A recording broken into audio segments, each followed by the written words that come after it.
가을 오후, 황금빛 햇살이 대나무 숲 사이의 틈을 통과하여 숲속 오솔길에 얼룩덜룩한 빛과 그림자를 들이운다. 석종께서 여러 제자들과 함께 오래된 보리수, 나무 아래에 앉아 경전을 설법하셨다. 갑자기 한복을 입은 여자가 천천히 다가왔는데 그녀는 품에 정성껏 안고 있는 아름다운 청자 뼈제 단지를 품에 안고 있었으며 그 위에는 연꽃 무늬가 새겨져 있었다. 여자의 얼굴은 수척하고 눈에는 슬픔이 가득하지만 동시에 약간의 혼란과 지혜를 갈구하는 염원이 드러나 있다. 그는 경사 앞에 와서 조심스럽게 유골 단지를 내려놓고 두 무릎을 꿇고 부처님께 깊이 절을 올렸다. 모든 제자들의 눈길이 갑자기 나타난 이 낯선 남자에게 무의식적으로 향했고 설법하는 목소리는 점차 잦아들었으며 전체 대나무 숲 경서사는 특별한 고요함에 잠겼다. 존자님, 여자의 목소리는 살짝 떨리며 감정을 억누르려 애쓰고 있었습니다. 저희 아버지께서 막 돌아가셨는데 임종하실 때 제 손을 꼭 잡으시며 눈에 눈물을 머금고 당부하셨습니다. 아버지의 유골을 강이나 하천에 뿌리면 절대 안 되며 반드시 집안 선조의 위패 옆에 안치하여 매일 향을 피우고 공양해야 한다고 하셨습니다. 그는 이렇게 해야 내세에 인간의 몸을 잃지 않을 수 있다고 말했다. 여자는 고개를 들고 눈에는 눈물이 반짝였다. 나는 의문이 가득했다. 사람이 죽으면 등불이 꺼지듯이 뼈제는 단지 먼지에 불과한데 어찌하여 다음 생에 영향을 미칠 수 있을까? 강물에 흘러들어감이 어찌 자연의 도리에 더욱 합하지 않으랴? 세상 많은 사람들이 친척의 유골을 겐지스강에 뿌리면 그것이 돌아가신 분의 영혼이 해탈할 수 있다고 믿는다.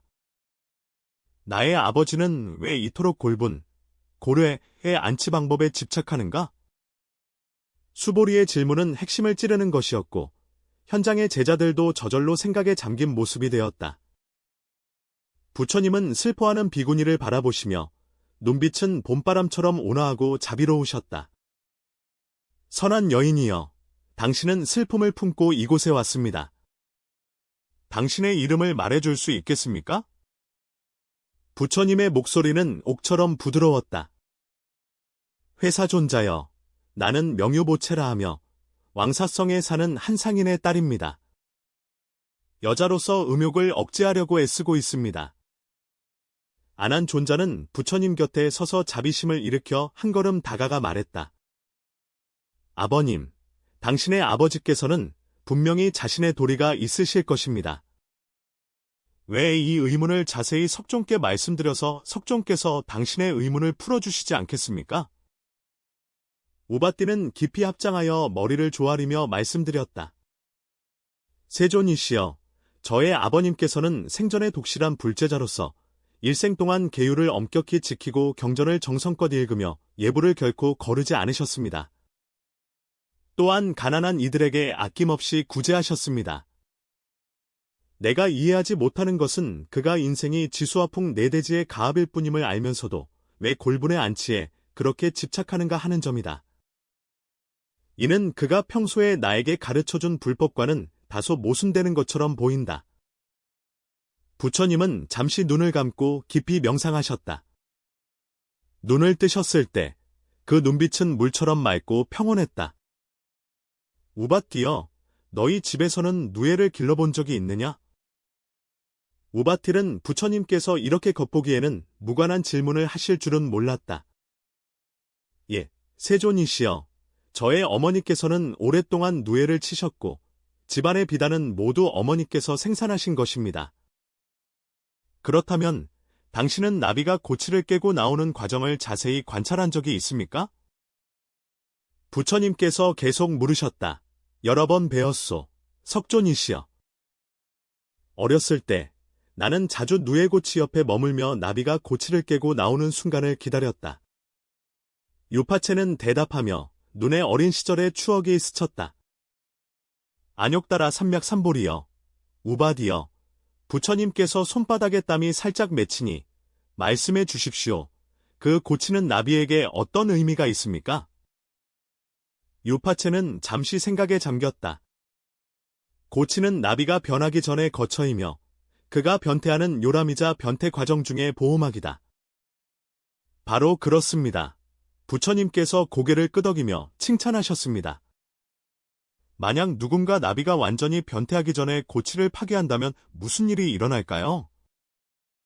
우바디는 눈의 깨달음에 빛이 번뜩이자 나비는 무사히 변태를 마칠 수 없게 되었고 그로 인해 죽을 수도 있으며 설령 번데기를 깨고 나온다 해도 완전하지 못하여 날지 못할 것이다. 부처님의 만족스러운 미소, 유포는 세심한 사색을 나타내며 인간의 몸과 선잠은 어떤 유사점이 있을까? 공포에 휩싸인 가운데 고요함이 흐르고 미풍이 나뭇잎을 스치는 소리조차 생생하게 들려왔다. 제자들은 마음을 모아 경전을 읊으며 이 개발적인 가르침에 몰두하였다. 우바디는 잠시 깊이 명상하며 눈빛의 깨달음의 빛이 점차 번쩍이기 시작하였다. 세존이여, 당신께서는 인간의 몸이 누의 고치와 같아 영혼의 잠정적인 거처라고 말씀하시는 것입니까? 뿐만 아니라 부처님의 목소리는 지혜로 가득 차 있으며 인간의 몸은 마치 이 고치와 같고 신식은 마치 나비가 되려는 애벌레와 같다. 생명이 끝날 때 신식은 즉시 육체를 떠나지 않으며 완전히 분리되어 다음 의지처를 찾기 위해 일정 시간이 필요하다. 이 과정을 우리는 중음신의 형성이라고 부릅니다. 중음신, 유바체가 미간을 찌푸리며 눈에는 온통 혼란스러움이 가득하다. 늙은 가야 존자는 앞으로 한 걸음 나아갔고 그의 은발은 어깨에 드리워졌으며 눈에는 빛이 반짝였고 수척한 몸이었다. 중음신은 사람이 죽은 후 새로운 생으로 태어나기 전의 과도기 상태로 마치 강물이 높은 곳에서 낮은 곳으로 흐르듯 일정한 과정이 필요하다. 신식이 한 생에서 다른 생으로 옮겨갈 때에도 일정 기간의 준비와 조정이 필요하다. 부처님은 살짝 고개를 끄덕이며 가섭의 설명에 동의하셨다. 중음신의 상태는 매우 미묘하고 중요하다. 이 단계에서 고인의 영식은 특별한 존재 형태에 있으며 옛 육체를 벗어났으나 아직 새로운 생명을 얻지 못한 상태에 있다. 이때의 신식은 매우 쉽게 방해를 받기 쉬운데 마치 바람 속의 촛불과 같아 조금만 방심해도 꺼지거나 예상치 못한 방향으로 흘러가 버린다. 유보체는 조심스럽게 아버지의 유골 단지를 받들었다. 석존이시여, 그 유골과 중음신은 어떤 관련이 있습니까? 부처님은 손에 든 유골함을 바라보며 목소리가 깊고 신비롭게 변했다. 중음신의 이 특별한 시기에는 고인이 세상과의 연결이 매우 미묘해지며 이는 마치 나비가 번데기에서 변태하는 과정에서 고치와의 관계와 같아 보기에 분리된 듯하지만 서로 영향을 주고받는 것과 같습니다. 유바체의 눈에 의문이 스쳤다. 석존이시여, 그러면 유골의 처리 방식이 정말로 고인에게 영향을 미칠 수 있습니까? 골재를 강이나 하천에 흩뿌리면 어떻게 될까요? 부처님의 눈빛은 깊어져 마치 시공간의 경계를 꿰뚫는 듯하였고 한 척의 작은 배는 마치 미세한 연결고리 없이 바람과 파도에 맡겨진 듯했다. 중음신의 여정은 미지의 세계로 가득 차 있으며 고래는 평범한 흙처럼 보이지만 아직 이해하지 못한 역할을 저 깊은 곳에서 수행하고 있다. 아난이 참지 못하고 물었다. 석존이시여, 저는 전에 어떤 고승대덕들이 열반하신 후 제자들이 그들의 유골을 강이나 땅에 뿌리거나 묻는다고 들었습니다. 이 가운데 어떤 다른 이치나 의미가 있습니까? 부처님의 눈에 찬탄이 스치며 잘했네, 아난. 수행자의 경지는 서로 달라서 세상을 떠난 후의 요구도 각각 다르다. 이는 마치 연꽃이 진흙 속에서 나와도 더럽혀지지 않고 나는 새가 바람의 도움을 받아야만 날 수 있는 것과 같다. 어떤 사람이 어떤 방식으로 골분을 처리해야 하는지는 그 안에 윤회의 비밀이 담겨 있으며 신식의 향방과 관련된 중대한 신비를 포함하고 있다. 부처님의 말씀은 마치 수수께끼와 같아 참석한 모든 이들을 깊은 사색에 잠기게 하였다. 대나무 숲 속에서 갑자기 선선한 바람이 불어오고 나무 그림자가 흔들리며 마치 무형의 힘이 주위를 감싸는 듯하다. 수보리께서 골본단을 꼭 끌어안고 진지한 눈빛으로 말씀하셨다. 세존이시여, 저희 아버지께서 임종 때 저의 손을 굳게 잡으시고 눈물 가득한 눈으로 제게 집안 조상 위패 옆에 그의 골분을 모시라고 당부하셨습니다. 이 당부의 이면에는 과연 어떤 비밀이 담겨 있을까? 유골이 정말로 한 사람의 내생에 영향을 미칠 수 있나요? 놀란 제자들은 숨을 죽이며 부처님께서 이 겉보기엔 단순하지만 심오한 문제 뒤에 숨겨진 진리를 밝히시기를 기다렸다. 생사 사이에는 일반인이 상상할 수 없는 신비로운 인연이 있다. 부처님은 드디어 입을 열어놨고도 뚫고 들어가는 목소리로 말씀하셨다. 너의 아버지의 당부는 아무 이유 없는 것이 아니다. 골분은 겉보기에는 평범하지만 사실 고인의 미래와 미묘하고 중요한 연관성을 지니고 있다. 이 속의 오인은 세어 두 말로 다 표현할 수 없다. 수보리, 수보제는 골분단을 가슴에 살며시 가까이 대며 총소리 너머로 아버지의 존재를 느낄 수 있는 듯했다.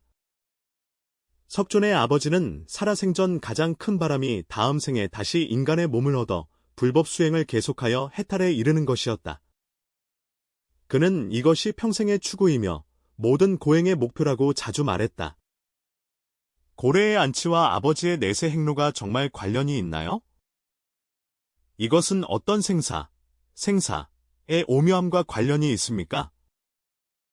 저는 석존께서 이 진리를 제게 밝혀주시기를 간절히 청합니다. 부처님의 시선은 깊어졌고 온 대나무 숲 경사에는 신비로운 빛구름이 감돌았다. 수보리여, 내가 묻는 것은 단지 유골의 안치에 관한 것이 아니라 윤회의 핵심 비밀에 닿아 있느니라. 수보리, 수보제는 두 손으로 골의 단지를 받들고 자신도 모르게 몸을 숙여 무릎을 꿇었으며 눈물이 다시 가득 차올랐다. 석존이시여, 저는 단지 한낱 속인일 뿐 불법의 깊은 뜻을 알지 못합니다. 아버지 임종 전에 주신 당부가 밤새도록 나를 잠 못 들게 했다. 나는 단지 왜 아버지의 유골을 상자에 넣을 수 없는지 알고 싶습니다. 이것이 정말로 그의 내세에 영향을 미칠까요? 부처님은 땅에 무릎 꿇고 있는 우바띠를 바라보시며 그 눈빛에는 끝없는 자비가 가득하여 천천히 입을 열었다. 선녀여, 뼈가루는 비록 사대에 가압된 것이나 그 속에는 생전에 쌓은 업력의 흔적이 담겨 있어 이 흔적은 생사의 윤회에 상상할 수 없는 영향을 미친다.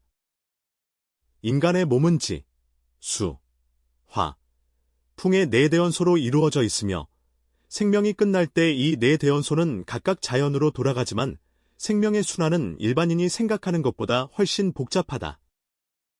부처님은 두 눈을 살짝 감으시고 마치 오직 그만이 볼 수 있는 어떤 상을 관조하는 듯하였다.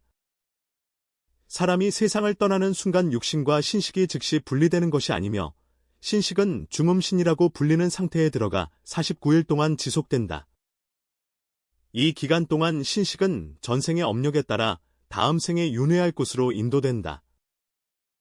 수보리께서 눈을 깜박이지 않고 부처님을 바라보시며 여쭈셨습니다.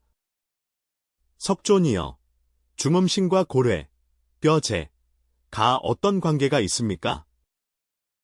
골분은 신식을 인도하는 등대와 같으며 부처님께서 손으로 유파티의 품속에 있는 골분 단지를 가리키셨다. 골분에는 고인의 생전 미세한 에너지가 보존되어 있는데 이 에너지는 육안으로 보이지 않지만 마치 별들이 방향을 안내하듯 중음신 단계에서 신식의 방향을 제공한다. 특히 수행자에게 있어 유골의 완전한 보존은 미신이 아니라 연기 법칙에 기반한 지혜로운 고려이다. 유골을 온전하게 보존하고 그 옆에서 정기적으로 경전을 독송하여 공양하면 이러한 에너지가 더욱 안정되어 신식이 맑고 밝게 유지되며 무명업력의 거센 흐름에 휩쓸리지 않도록 도움을 준다. 가증하신 가피 존작께 경의를 표하며 덧붙이자면 어두운 밤에 등불이 집으로 가는 길을 안내하듯이 온전한 유골은 중음신에게 방향감을 제공하여 신식이 광활한 바다에서 길을 잃지 않도록 합니다. 아난이 궁금하여 물었습니다. 세존이시여, 강과 강에 흩어진 유골에 제가 왜 중음신에게 불리한 영향을 미칩니까? 부처님의 표정은 엄숙하며 유골이 강물에 뿌려질 때 그 에너지는 빠르게 퍼져나갑니다. 이는 마치 강한 바람의 등이 꺼지는 것과 같아서 중음신이 그 미묘한 연결점을 잃고 넓고 험한 바다에서 길을 잃기 쉬운 것이다. 일반인에게 있어 이것은 다음 생의 재탄생이 더욱 무작위적이 되어 업력의 영향력을 더 강하게 받을 수 있으며 심지어 인신을 잃고 다른 중생으로 태어날 수도 있습니다. 수보리께서 절로 차가운 숨을 들이마셨다. 석존의 뜻은 만약 내가 아버지의 유언을 어기고 뼈가루를 강에 뿌리면 그로 인해 아버지께서 다음 생에 다시 인간으로 태어나지 못할 수도 있다는 것이었다. 부처님은 침착하고 확신에 차서 고개를 끄덕이셨다. 정진하는 수행자에게는 진실로 그러하다. 당신의 아버지는 평생 동안 꾸준히 수행하며 인간으로서의 복덕을 쌓으셨습니다. 이 복덕은 마치 배와 같아 그가 생사라는 대양을 건너는 데 도움을 줍니다. 그러나 중음신 단계에서 길을 잃으면 이 배는 항로를 벗어나 이상적인 저쪽 배 안에 도달하지 못할 수 있다. 그가 임종에 임하여 당신에게 유고를 잘 보관하라고 당부한 것은 바로 이러한 윤회의 법칙에 대한 깊은 이해에서 기인한 것입니다. 수보리여, 만약 어떤 이가 생각한다면 왜 세상에는 누군가가 뼈가루를 강물에 뿌리자고 주장하는가? 부처님은 자비로운 얼굴로 각기 다른 전통에는 다양한 지혜가 있습니다. 어떤 사람들은 유고를 강이나 하천에 뿌리는 것이 생명이 자연으로 돌아감을 상징한다고 생각하는데 이런 생각 자체에는 잘못이 없다. 그러나 당신의 아버지처럼 아직 수행의 길에 있는 사람에게는 유고를 보존하는 것이 확실히 더 유익합니다. 가설존자는 덧붙여 말하기를 서로 다른 배들이 각각 다른 항해 방식을 필요로 하듯이 큰 배는 직접 바다로 나아갈 수 있지만 작은 배는 강가를 따라 천천히 나아가야 한다고 하였다. 수행이 아직 완성되지 않은 사람들은 인간의 도리 안에서 수행을 계속할 수 있도록 더 많은 도움과 지원이 필요하다. 바로 그렇습니다. 부처님께서는 잠시 집을 바라보셨습니다. 이미 깨달음을 얻은 성자들에게 육신과 유골은 모두 가합의 것일 뿐이며 어떻게 처리하든 그들의 해탈 상태에 영향을 미치지 않습니다. 그러나 대부분의 사람들, 특히 독실한 수행자들에게는 유골 처리 방식이 중음신 단계에서 신식의 안정성에 실제로 영향을 미친다. 수보리께서 문득 깨달아 이르시되 이제야 아버지께서 임종에 남기신 뜻깊은 말씀을 알겠나이다. 그분은 미신에 빠진 것이 아니라 윤회의 법칙을 깊이 이해하시고 내생에도 계속해서 수행할 기회를 보장하고자 하신 것이옵니다. 부처님께서 계속 말씀하셨다. 생명의 흐름은 강물이 끊임없이 흐르는 것과 같으며 중음신은 양안 사이의 다리와 같다. 이 다리는 매우 연약하면서도 중요한 역할을 하여 신식이 무사히 저편에 도달할 수 있는지, 그리고 어떤 저편에 도달할지를 결정한다. 고래는 생전의 마지막 물질적 매개체로서 이 다리와 신비로운 연관을 가지고 있다.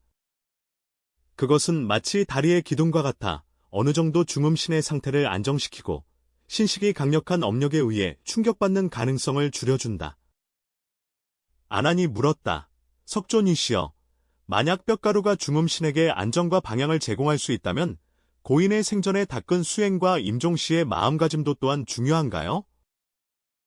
부처님께서 아난을 칭찬하시며 바라보시었다. 잘한다, 아난이여. 너는 더욱 깊은 진리를 깨달았다. 생전의 수행과 임종시의 마음가짐은 신식의 향방에 결정적인 영향을 미치며 이는 한 사람의 인생 목표와 임행전에 보는 지도 지침과 같다. 고래, 유골는 그중 하나의 보조적인 요소에 불과하지만 아직 자신의 수행 방향을 완전히 파악하지 못한 사람에게는 모든 보조 요소가 매우 소중하다. 수보리께서 공경스럽게 여쭈었습니다. 석존이시여, 올바르게 유골을 안치하는 것 외에 제가 아버님을 도울 수 있는 다른 방법이 있을까요? 부처님은 미소 지으며 말씀하셨다. 정기적으로 그를 위해 염불하고 경전을 읽으며 선행하고 보시하며 그 공덕을 그에게 회양하는 것은 그의 중음신에게 힘을 주어 그가 좋은 곳에 태어나도록 인도할 수 있다. 더욱 중요한 것은 스스로 정진하여 수행하는 것입니다. 이것이 왕생에 대한 최고의 효도인데 한 사람의 수행은 자신에게 이로울 뿐만 아니라 인연 있는 중생들, 심지어 이미 돌아가신 가족에게도 빛을 비추기 때문입니다. 수보리의 눈에는 감사와 이해가 가득 차 있었고, 나는 아버지의 당부대로 그의 유고를 집안의 조상 위패 옆에 안치하고 정기적으로 공양하며 경전을 읽을 것이다. 동시에 나도 수행의 길에 들어서 불법에서 지혜를 얻고 생사의 진리를 깨닫기를 바란다. 부처님께서 흐뭇하게 고개를 끄덕이시며 잘하였다, 잘하였다 하셨다. 수보리여, 내가 이러한 깨달음을 가질 수 있다면 내 아비는 중음신 중에 반드시 내 결심과 행동을 느낄 것이니 이것이 그의 앞으로 나아가는 힘이 될 것이다. 기억하라. 생사윤회의 비밀은 외적인 형식에 있지 않고 마음의 청정함과 지혜에 있다. 고래는 단지 하나의 매개일 뿐이며 진정으로 내세를 결정짓는 것은 생전에 쌓은 업력과 임종시의 마음가짐이다. 수보리께서 다시 여주었다. 세존이시여, 인간은 어떻게 하면 윤회를 초월하여 이 법칙들에 더 이상 얽매이지 않을 수 있습니까? 부처님의 눈빛은 깊고 심오하며 윤회의 길을 초월하는 것은 생사의 진리를 깨닫는 데서 시작되고 모든 집착을 놓아버림으로써 완성된다. 한 사람이 진정으로 무아의 이치를 깨닫고 인생이 꿈과 같으며 거품과 환영과 같다는 것을 이해하면 생에 집착하지도 않고 죽음을 두려워하지도 않게 되어 자연스럽게 생사윤회의 속박을 초월할 수 있다. 이것은 마치 나비가 완전히 고난의 구속에서 벗어나 하늘과 땅 사이를 자유롭게 날아다니는 것과 같다. 부처님의 말씀은 감로수와 같아 참석한 모든 이들의 마음을 촉촉이 적십니다.